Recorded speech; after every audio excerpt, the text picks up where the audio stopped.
Okay. Unang-una, gusto ko kayong tanungin, no? Ano bang tingin nyo rito sa naging pahayag ng Pangulo? Yung kakabanggit ko lang, na sabi niya, sinabihan niya yung mga kongresista, inamin niya, huwag niya na ituloy impeachment. Hindi makakabuti yan sa mga Pilipino.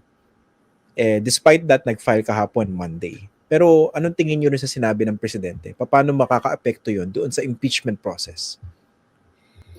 Ako, I will not read too much into the statement of President Marcos. No? Kasi maaring may reason siya for saying those things, whether it's what he really meant or misdirection or paraan niya to say na wala siyang kinalaman dun sa mga impeachments, or kung meron mga impeachment ay hindi manggagaling sa hanay nila. So regardless of the motivation, I think ang mas magandang pagtuunan natin ng pansin is atong pag-file ng impeachment is done. Kumbaga, what's done is done. Ito na to. It is now the constitutional duty of the House of Representatives to process this impeachment complaint. So yun, Christian. Okay. Pero kanina meron kayong pinost sa inyong Facebook account, Senator. Medyo na-curious po ako. No? Gusto ko yung tanongin tungkol dito.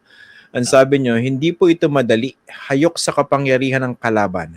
Marami rin silang pera at mga maimpluwensyang kaalyado. Pero hindi ibig sabihin na magpapasindak na lang tayo at lulunukin ang kanilang paglalapastangan sa ating bayan.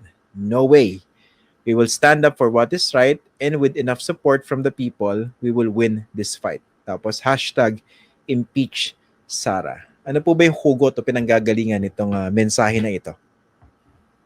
Ano po, no? Kasi itong Duterte family, hindi natin ipagkakaila na talagang makapangyarihan ito na pamilya. At hindi lang yan, meron silang mga unorthodox na methodology or mga tactics na they actually win political battles without firing a single shot sa sa paninindak lang, no? At ginagamit nila yung kanilang track record o history ng Davao Death Squad tsaka itong National Death Squad to intimidate everyone who gets in their way. Kaya nga ito nag-exert talaga sila ng kanilang influence para mapigil ito, para hindi ito matuloy itong pag-file. Pero napakita natin itong mga civil society organizations tsaka mga iba't ibang personalidad na hindi madadaan sa sindakan lang. Talagang gagawin at gagawin, titindig at titindig. Yeah. Alam po natin na in reality malaking factor yung support ng sitting president sa kahit anong impeachment proceeding na nag-emanate dyan po sa House of Representatives. Pero hindi kaya maka-epekto na masama itong binanggit ng Pangulo, whatever his intention was, given the clarity of his statement. Diba? Baka mawala ng momentum yung impeachment case even before it could begin. Ano po ba?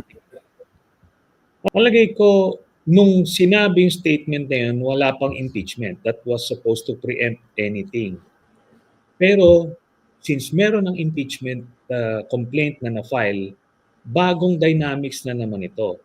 So, tsaka wala ng choice ngayon. Haharapin at haharapin ito. No? At sabi ko nga, titignan natin. Ito bang pag-file ng impeachment talagang against the interest of the Marcos administration? Hindi naman, di ba? Kaya in fact, favorable sa kanila to, no? It will put the Dutertes on the defensive. Tapos kung magtagumpay, edi wala na silang sakit ng ulo, di ba? Pero syempre, ano yan, na tipong marami pa ring variables at play. Maaring itong advisors nila President Marcos ang nakikita masyadong maraming komplikasyon on the horizon, kaya better to play it safe.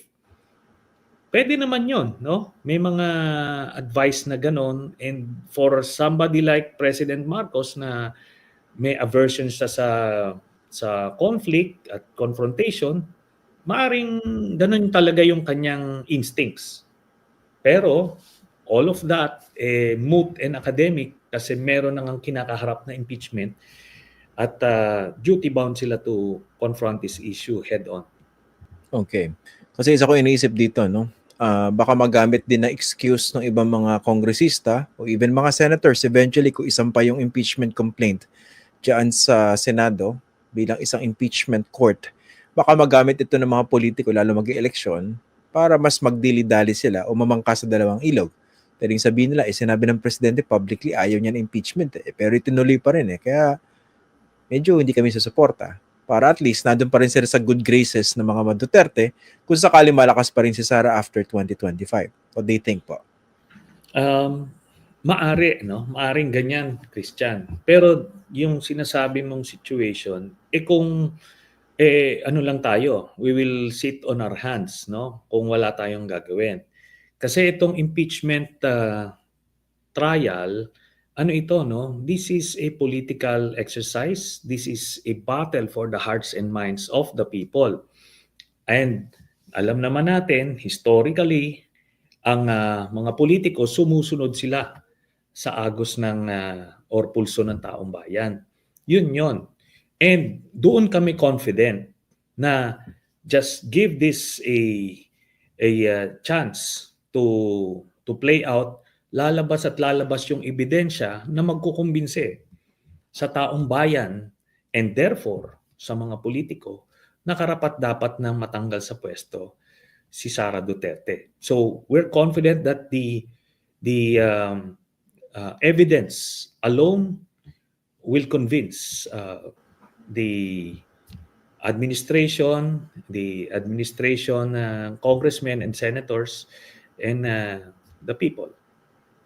Ano po ba yung pinaka-damaging evidence sa pagtingin ninyo na dapat malaman ng tao to convince them that the Vice President needs to be removed from office and banned from holding any other public office in the future? Okay. Pag nakita nyo, no, kaya nga ang articles of impeachment na sinama dito sa complaint na to, aabot sa 24.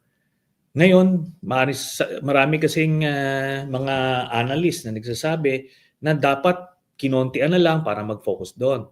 Pero kasi as complainants, kailangan ipasok mo lahat ito para makita na hindi lang ito one-off or minsanang infraction of the law or act of corruption, kung hindi, meron na siyang history. Meron na siyang track record of corruption cases before when she was still mayor. So mai-establish yung pattern of behavior. Pati yung meltdown. Hindi lang itong meltdown na papatayin niya, no? Si President Marcos, si Speaker Romualdez, tsaka si First Lady Lisa Marcos. Kung hindi, yung before that, yung pupugutan niya yung ulo, si President Marcos, di ba? Para makita nila na hindi lang ito isolated cases.